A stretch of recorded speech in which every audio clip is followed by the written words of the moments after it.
fact that it's no chance that we've went to this many billion people, we can no longer feed them all, and that every 5,500 years, every civilization has said that there's a great cataclysm and the earth starts over, and there's no mistake that they just built that doomsday vault and spent all those millions of dollars in Norway. What's that all about? Well, they put every seed, every crop in a vault in Norway. And everybody says, why Norway? Everybody's freaked out. Well, why would you put it up there when nobody could get to it if something happened anyway?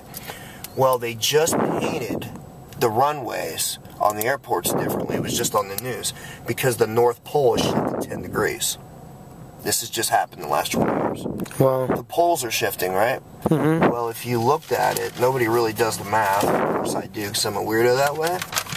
Norway is almost dead due north. Mm-hmm. Well, if the pole shifted, where would that be? If they shift 180 degrees, which they say it would, Norway would be on the equator, which is where you want to grow things. So I'm pretty sure the government's fully aware of it. Why are they spending all these millions of dollars putting the seeds in? All you have to do America is or Norway? Oh yeah, America is, Norway is. Norway built an underground system for their entire country to survive 6 weeks. That's a fact. That's there. They said, well, in case of any great... Have you ever been to Norway? No, but my boy went over there and he went over to Amsterdam and did all that. He met a girl from there, actually. So that would be an ideal place to live? No, I really think that this is the way it's going to be. You can live your life like 2012 is really going to happen and dig a hole. Or you can open up your consciousness to the world. You can open up your consciousness to other people. Start absorbing the energy around you and live life as much as you can, but open yourself up to it. Open yourself up to the changes that the world's making in itself right now. Of all the civilizations that we've had in the last 3,500 years, you are the chosen one to be here at the time when the earth renews itself. Human beings have survived it before, they'll survive it again. They estimate probably less than 10% of the humans will make it. That's okay. It happened 3,000 years ago. It'll happen again. Mm-hmm. It just keeps happening. But you got to open yourself up to the possibility and don't be frightened of it. Open yourself up to the possibility that you're a part of the energy of the earth. We're part of what's about to happen, and embrace everything around you. Mm-hmm. But I guarantee you this, the ones who don't want to believe that something major is coming along, all you have to do is, yeah, you can watch the news and hear all these terrible things happening in the weather, but all you really have to do is go out, look at the sun, look at the stars at night and the moon.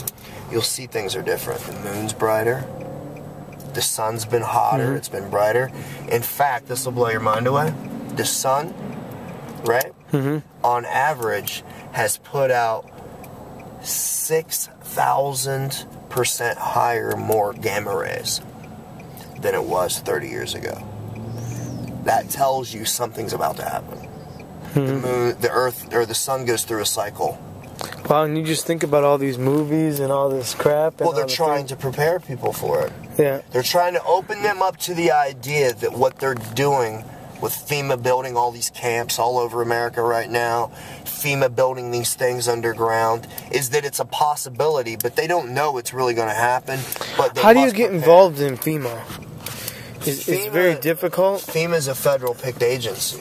Because I've been trying to. Last year I wanted to be in like a disaster services rep or something? Yeah, with the Red Cross. Mm-hmm. Because I've also wanted to work for human what's the organization? It's ran by the government. Peace Corps. Oh, you're talking about the Peace Corps. I was trying to get in the Peace Corps. Which now is AmeriCorps. Okay, I was trying to get in that, and it's very difficult. Yeah, and usually, like I went to nursing school, and then I went on this list to where they'll have you on a list standby for the Red Cross in case a disaster happens. Well, Naples is hurting really bad right now for the Red Cross. Oh, dude, for all recovery, for lots of things. Yeah. All recovery, because when the old people leave, they only have 100 people on staff. they're supposed to go help support and bring 100 people. If they were to bring 100 people, I mean, they don't have anyone. There's not a lot of. It's funny though. They're doing all the hiring in the world. They have such a shortage of nurses all the time here. They have a shortage of this and that. It's amazing. Naples has all this money in it, but yeah, this is the weirdest place I've ever seen in Naples. It's like a make-believe world down here. It is. People like it clean and pretty and nice, and know that their world's okay and beautiful. But you know, I came from up north, man. Me too. I'm from Michigan. Beautiful. Yeah, you're my neck of the woods. I grew up in East Detroit, and then you know what I mean. Yeah, it's different there. Everything's dirty, and you know, it's nasty. So you know, you keep grimy. When you go home to Michigan, or you go to up north, you feel grimy everywhere you go. Absolutely. I feel disgusting. We went through that in Boston. We went there to Boston, dude. You don't even want to touch handrails. You don't want to touch handles. Well, the paint's coming off. The walls have graffiti. The houses are old, falling down. It just looks shitty. It's disgusting. It's absolutely. That's what I'm saying, dude. I'm talking about. I want an opportunity to get like a compound. Okay, in Europe they have. You drive 20 miles away and then you go to the restaurant. On the restaurant they have farming, milking, fucking gardening. They have and everyone's living on site, working. The quality of life is great because everybody has their job and knows what they're doing. You're providing like $200 a person meals, you know, and you're only making enough. You're making the money you need to survive. Right. You're not. Over time, you're going to become, you know, wealthy over it, but they usually do. It's funny how that works. Because they're not over there all money hungry, burning bridges. Exactly. Over time, they're taking their time. Exactly. Has built them wealth. That's why old farmers, when you shake their hand, always have the highest character, the best class, and they always seem to have $1 million in the bank. It's amazing how that happens, isn't it?